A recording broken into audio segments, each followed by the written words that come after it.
আজ 16 সেপ্টেম্বর 2025 কলকাতা থেকে মিজোরামের সাইরাং পর্যন্ত যে কলকাতা সাইরাং এক্সপ্রেস চালু হচ্ছে, সেই ট্রেনটি আজকেই প্রথম কলকাতা স্টেশন থেকে তার কমার্শিয়াল জার্নি শুরু করবে।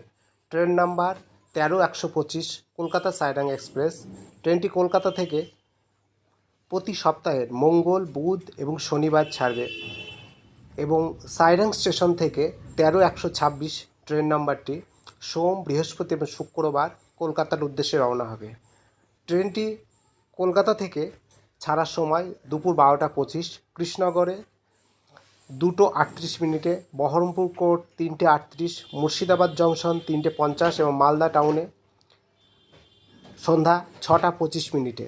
পরদিন সন্ধ্যা 7:45 সাইরাং স্টেশনে পৌঁছাবে। ট্রেনটিতে মোট 22টি কোচ আছে। ট্রেনটি মুর্শিদাবাদের ভাগীরথী নদীর ওপর নির্মিত নসিপুর রেল ব্রিজ হয়ে যাবে এবং এই নসিপুর রেল ব্রিজই শিয়ালদা এবং হাওড়া দুটি ডিভিশনকে এক করেছে। স্বাধীনতার 79 বছর পর প্রথমবার মিজোরামের রাজধানী আইজল থেকে ট্রেন পরিষেবা চালু হচ্ছে এবং সাইরাং স্টেশনটি মিজোরাম এর আইজল থেকে প্রায় 18 কিলোমিটার দূরে অবস্থিত। এই রেলপথে প্রায় 45টি টানেল, 143টি ব্রিজ আছে। সাইরানে ক্রু ব্রিজের উচ্চতা সব থেকে বেশি 114 মিটার, যেটি কুতুব মিনারের থেকেও 42 মিটার উঁচু। এই পথে প্রচুর ব্রিজ এবং দীর্ঘতম টানেলগুলি পড়বে। নীল পাহাড়ের দেশ মিজোরামের দুর্গম অঞ্চলে রেল লাইন চালু করা সত্যি একটা চ্যালেঞ্জিং বিষয় ছিল, কিন্তু সেই চ্যালেঞ্জিং বিষয়কে সব বাধা পেরিয়ে চ্যালেঞ্জিংকে সামনে রেখে রেলপথ চালু করেছে ভারতীয় রেল। এই জন্য ভারতীয় রেলকে অসংখ্য ধন্যবাদ।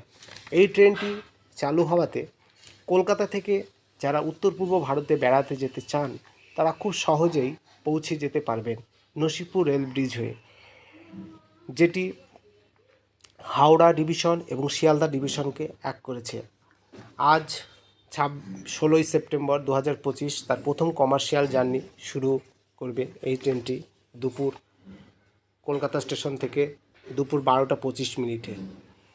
ট্রেনটি উত্তর পূর্ব ভারতের যে মিজোরামের যে অসাধারণ প্রাকৃতিক সৌন্দর্য, পাহাড়ি রাস্তা উপভোগ করতে এবং যারা কামাখ্যা, গুয়াহাটি মন্দিরগুলো দর্শন করতে চান তাদের পক্ষে এই ট্রেনটি খুবই উপকারে লাগবে।